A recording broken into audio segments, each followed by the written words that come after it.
Hello everyone. आज से हमारे चैनल में एआईबी के ओल्ड क्वेश्चन पेपर की सीरीज चालू हो रही है।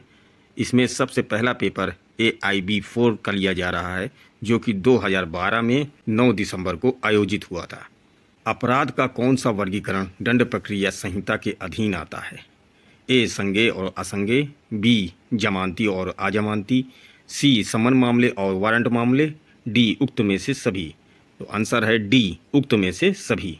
संज्ञेय अपराध परिभाषित किया गया है ए सीआरपीसी की धारा 2 का के अधीन, बी सीआरपीसी की धारा 2 गा के अधीन, सी सीआरपीसी की धारा 2 चा के अधीन और डी सीआरपीसी की धारा 2 ठा के अधीन।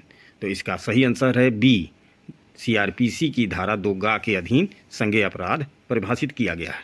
असंज्ञेय अपराध परिभाषित किया गया है ए सीआरपीसी की धारा 2 का के अधीन, बी धारा 2 अंगा के अधीन, सी धारा 2 चा के अधीन और डी सीआरपीसी की धारा 2 ठा के अधीन। तो इसका सही आंसर है डी सीआरपीसी की धारा 2 ठा के अधीन। जमानती अपराध में जमानत अधिकार के रूप में मंजूर की जाती है ए पुलिस अधिकारी द्वारा, बी न्यायालय द्वारा, सी पुलिस अधिकारी और न्यायालय दोनों द्वारा, डी या तो का या खा यानी या तो ए या बी।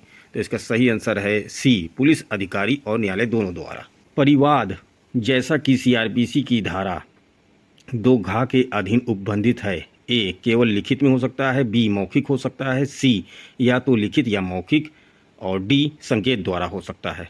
तो इसका आंसर है सी या तो लिखित या मौखिक हो सकता है। गिरफ्तार किए गए व्यक्ति को उसकी गिरफ्तारी के 24 घंटे के भीतर मजिस्ट्रेट के समक्ष पेश करना आज्ञापक है।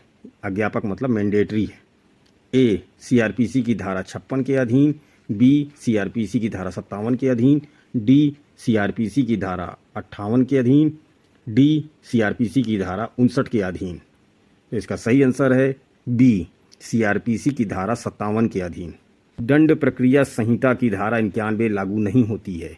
ए परिवादी को, बी अभियुक्त को, सी साक्षी को, डी उस व्यक्ति को जो ना तो परिवादी ना ही अभियुक्त ना ही साक्षी है। तो इसका सही आंसर है बी अभियुक्त को। का ने सीआरपीसी की धारा 161 के अधीन साक्षी से किए गए प्रश्न का उत्तर देने से इनकार किया था। यह अपराध है ए आईपीसी की धारा 176 के अधीन, बी आईपीसी की धारा 179 के अधीन, सी आईपीसी की धारा 187 के अधीन और डी ना तो ए ना तो बी और ना तो सी।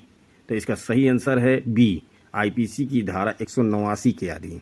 9वां सवाल है अन्वेषण अधिकारी अन्वेषण के दौरान साक्षी के कथनों को अभिलिखित करता है। ए सीआरपीसी की धारा 160 के अधीन, बी सीआरपीसी की धारा 162 के अधीन, सी सीआरपीसी की धारा 161 के अधीन और डी सीआरपीसी की धारा 164 के अधीन। तो इसका सही आंसर है सी सीआरपीसी की धारा 161 के अधीन। साक्षी का कथन सीआरपीसी की धारा 161 के अधीन अन्वेषण के दौरान लिखित में अभिलिखित किया गया है और कथन करने वाले व्यक्ति द्वारा हस्ताक्षरित किया गया है जो उल्लंघन में है।